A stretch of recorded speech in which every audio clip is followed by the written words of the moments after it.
Hi, anicaps here. The story starts with a woman bringing twin babies into the world. The elderly midwife helping her says she must wait until sunrise.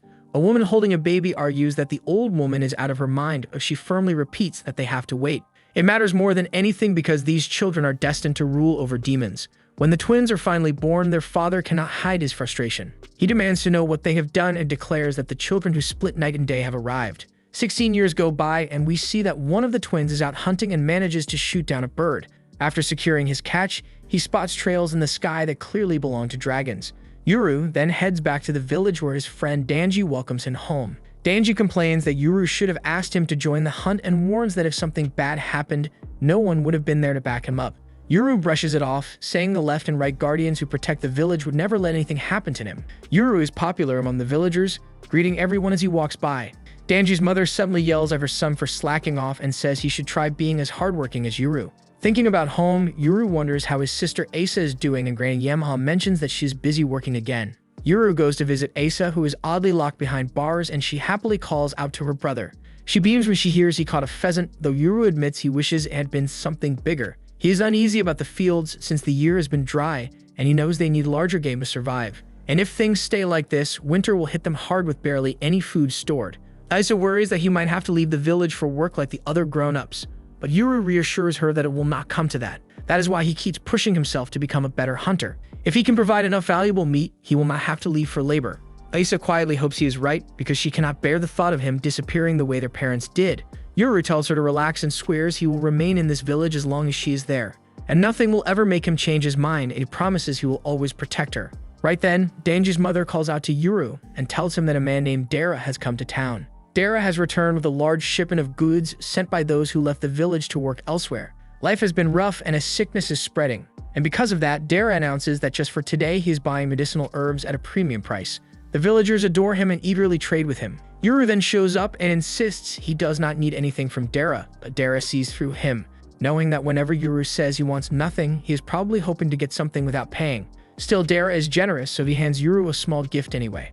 After Dara walks off, Danji mutters that he wishes he could get out of the village as well, but Yuru isn't so sure that's smart, and he wonders if the world outside is really as great as people make it sound. Danji argues that the folks who leave for work never return. To him, that's proof the world down there has to be amazing. Yuru shakes his head and says he'd be fine living here his entire life. Danji then suggests they could run off together and bring Isa along, but Yuru immediately shuts that down, saying Danji would be a horrible role model for his sister. He reminds him that Asa carries a responsibility that actually matters.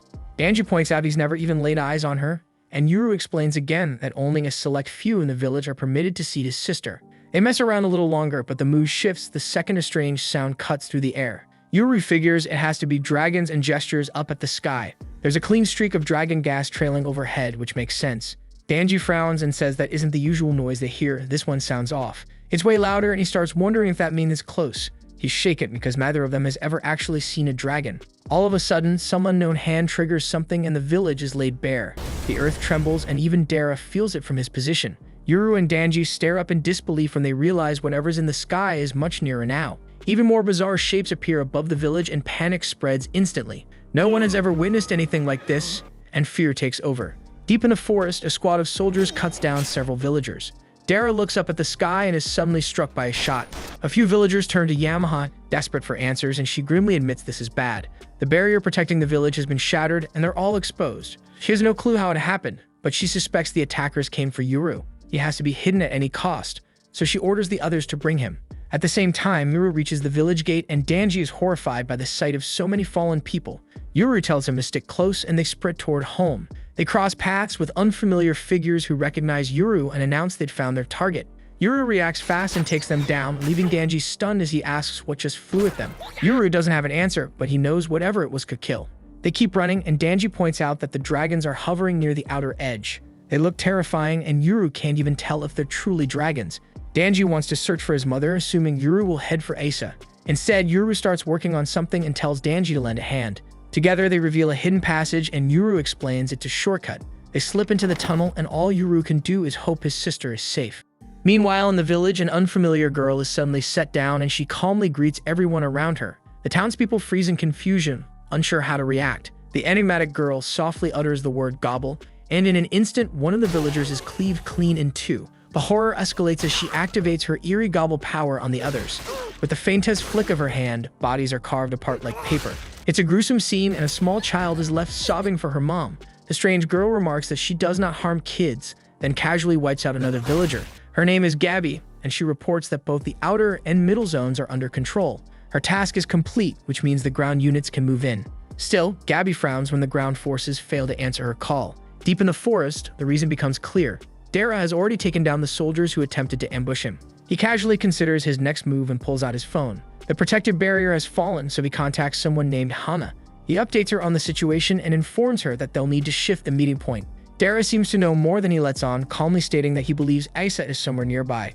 Meanwhile, a woman forcefully drags Yamaha to Asa's location. When she sees Asa locked inside a cage, the truth dawns on her. She mutters that it's revolting and lifts her hand toward Asa. Asa trembles in fear as the woman unleashes her strange ability.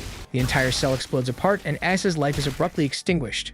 Yuru arrives at the worst possible second and is shattered by the sight of his fallen sister. He cries out for Asa, but it is the woman who answers him. She greets him warmly, calling him her brother and announcing that she has come for him. That is not all. She coldly reveals that she intends to wipe out everyone else as well. Yuru refuses to believe her words, insisting that she is not his sister. He charges at her to avenge the real Asa, but the girl swiftly blocks his attack. At the same time outside, Dara realizes that the enemies are posing as mountain rescue helicopters, so he immediately leaps into combat, cutting down several soldiers. He notes that he must stay cautious as he cannot afford to have enemies tailing him from the air while he retreats. He soon crosses paths with Gabby and sarcastically compliments her on her terrifying teeth. Gabby is taken aback, impressed that he can somehow see them. The bizarre creature lunges at Dara, yet he proves far tougher than expected. Gabby then suspects he is the one responsible for eliminating the ground troops, but Dara has no interest in answering. With a smooth motion, he tosses a grenade and catches Gabby completely off guard. Meanwhile, with Yuru, the woman casually apologizes, claiming she only intended to snap his arrow. At that moment, the present Yuru had brought slips from his pocket, and it rolls toward Asa's body and something unnatural stirs within her blood. The blood shifts shape, forming into a human-like figure that suddenly seizes the woman. Seizing the chance, Yamaha shouts for Dara to grab Yuru and escape. Dara appears in an instant and follows through without hesitation.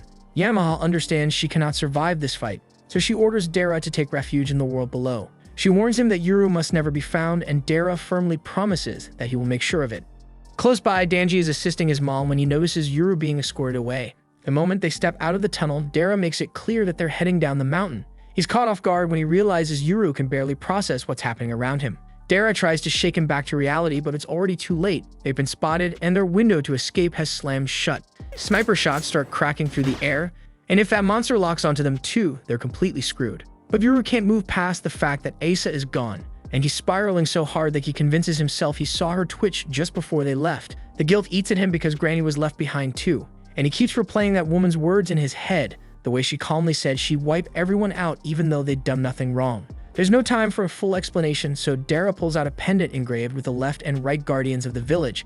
He tells Yuru to use left and right, but Yuru just stares at him, confused. Dara quickly clarifies that there's a gap between the two statues and that Yuru needs to place the pendant there. Yuru still looks lost, so Dara snaps and tells him to treat it like a Dan offering. Yuru sprints over to do it, only to find the opening stuffed with debris. He starts clawing the junk out in a panic, but the snipers zero in on him. Their orders are clear: capture Yuru and eliminate everyone else. As bullets tear toward him, Yuru finally manages to slot the pendant into place. In that exact moment, Dara slams Yuru's face into the dirt, smashing him hard enough to draw blood everywhere. Yuru burns with anger, but his blood splashes across the pendant.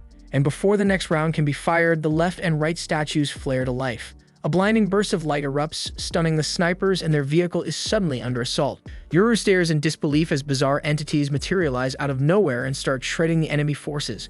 These beings aren't just strong, they're overwhelming, so the helicopters fall from the sky like broken toys. Yuru and Dara seize the opportunity to escape, while Gabby fumes in frustration, seeing this shit. Those helicopters were her ride back, and now she's stuck hiking down the damn mountain. As she fumes, she senses something else has appeared. She wonders whose demons those are and silently hopes they're nothing special. Not far away, Yuru and Day pull themselves out of the wreckage. A gravelly voice calls out to Lef, remarking that their new master appears to be a kid. That seems reassuring to him since children should be easy to manipulate. Wright immediately shuts that down, telling Lef that age means nothing. Whatever happens, they are bound to obey their master. Yuru has absolutely no idea who these figures are, but they clearly understand him. He starts blurting out the different names people use for beings like them. Ghosts, spirits, monsters, aberrations, even pairs. No one ever settled on one label because everyone calls them something different. Yuru stands there speechless as it turns out these demons are his own. This was the end of episode 1. Subscribe to not miss the next episode.